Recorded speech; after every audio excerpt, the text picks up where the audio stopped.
இவன் இயேசு பிறப்பினிலே கோடானு கோடி இன்பமுண்டு, அவை அனைத்தும் நாம் பெறவே நல்மனம் படைத்திடுவோம்.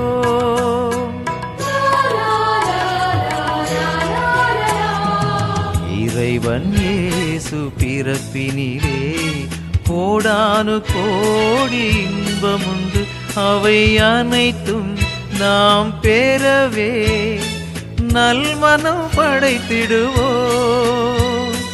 ஞானமும் அறிவும் நிரம்பிடவே இறையருள் வேண்டிடுவோம். நம்பிக்கை விசுவாசம் வளர்ந்திடவே நம்மையே அர்ப்பணிப்போம். பெத்லகேம் என்னும் ஊர்தனிலே மாடடை தொழுவத்திலே இறைவன் மனுமகனாய் மண்ணில் பிறந்துள்ளார். விண்ணகம்